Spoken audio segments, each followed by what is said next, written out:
प्रभु यीशु मसीह के पवित्र नाम में सबको जय यीशु की। प्रिय भाइयों और बहनों, चालीसा काल के दौरान हम दो शब्द अक्सर ही सुनते हैं। एक है फास्ट और दूसरा है एब्स्टिनेंस, उपवास और परहेज। आखिर इन दोनों में क्या अंतर है?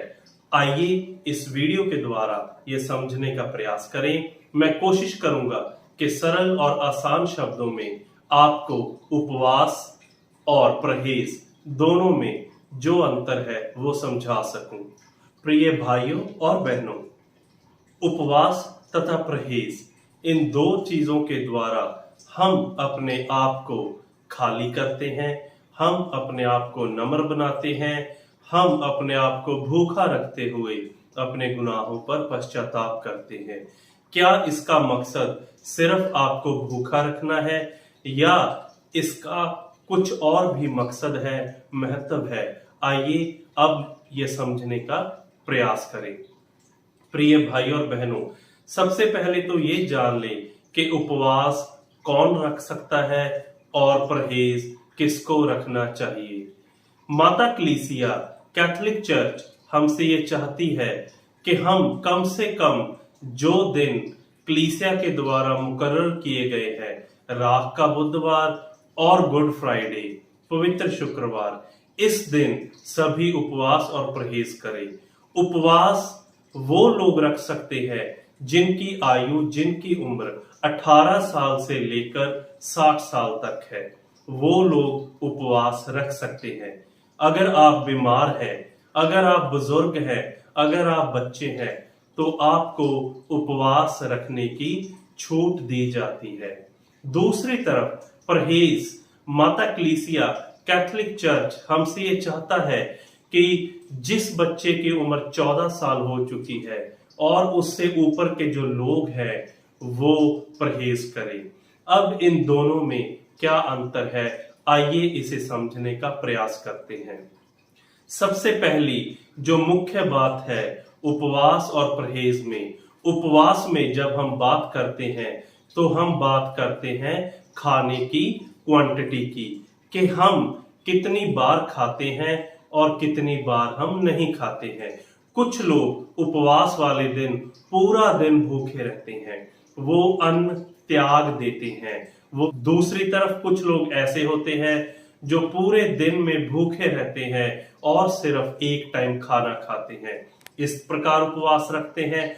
कुछ लोग एक समय का खाना छोड़ देते हैं और बाकी खाना खाते हैं, इस प्रकार उपवास रखते हैं।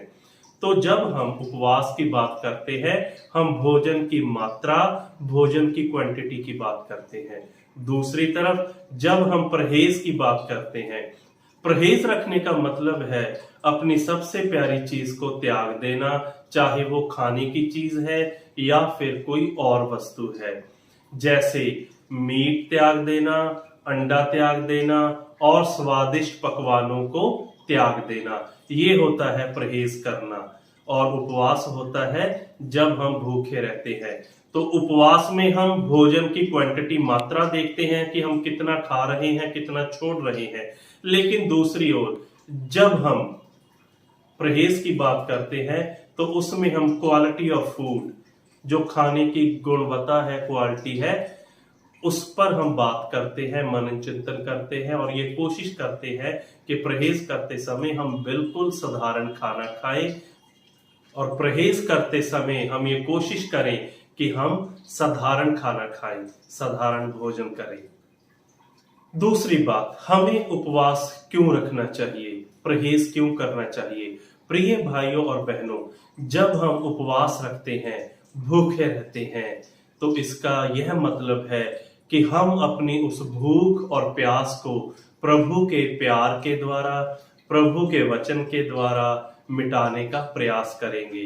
इसका मतलब है अपने आप को प्रभु के वचन के लिए, प्रभु के प्यार के लिए, प्रभु की दया के लिए भूखे रखना।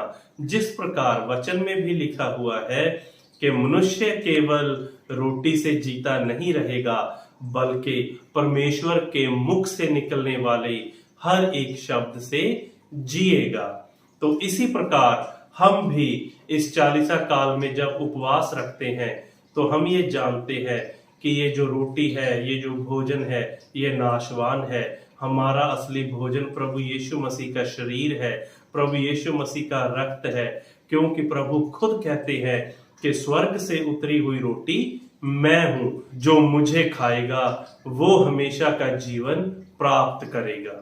जब हम उपवास करते हैं तो जो भी बचत हम करते हैं, जो छोटा छोटा हम दान जमा करते हैं, तो वो बचत, वो दान हम दूसरों के लिए दे सकते हैं, दूसरों के जीवन को अच्छा बनाने के लिए दे सकते हैं। और इसके द्वारा हम अपने आप को जब खाली करते हैं तो हम अपने आप को प्रभु के सामने एक योग्य भेंट के रूप में प्रस्तुत कर सकते हैं।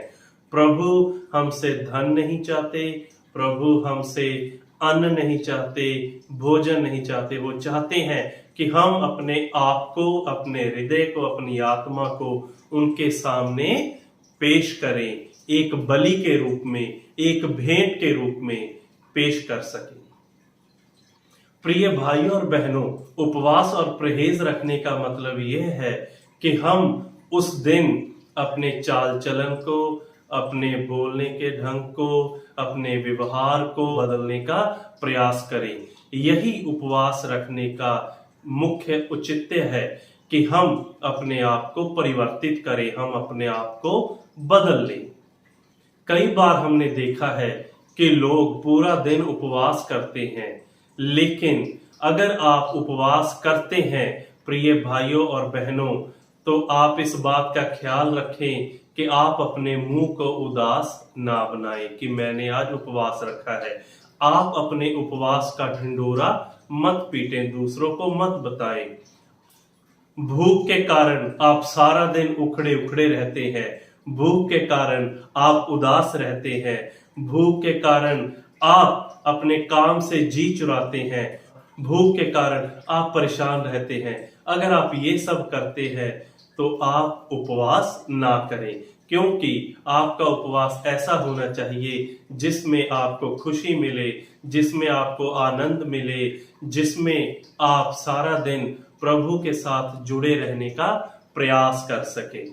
और उपवास का सबसे बड़ा मतलब ये है कि हम इन दिनों में जब उपवास रखते हैं तो अपने शरीर के पालन पोषण पर ध्यान नहीं देते, बल्कि हमारा पूरा ध्यान हमारी आत्मा के पालन पोषण की तरफ होता है। हम अपने शरीर की इच्छाओं को दूर करते हैं, हम अपनी लालसाओं, वासनाओं और लालच को त्यागने का प्रयास करते हैं और अपनी आत्मा को प्रभु की दया, प्रभु के प्रेम और प्रभु की क्षमा से भरने का प्रयास करते हैं। तो प्रिय भाइयों और बहनों, यही है परहेज करना, उपवास रखना, जिसके द्वारा हम अपने मन को शुद्ध कर सकते हैं, कोमल कर सकते हैं और प्रभु के साथ मेल मिलाप कर सकते हैं। इस वीडियो को देखने के लिए प्रभु आप सबको शांति और आशीष प्रदान करें। मैं चाहता हूं कि आप इस वीडियो को दूसरे भाई बहनों के साथ शेयर करें, ताकि वो भी इसे देखने के द्वारा प्रभु की आशीष प्राप्त करें। जय यीशु की।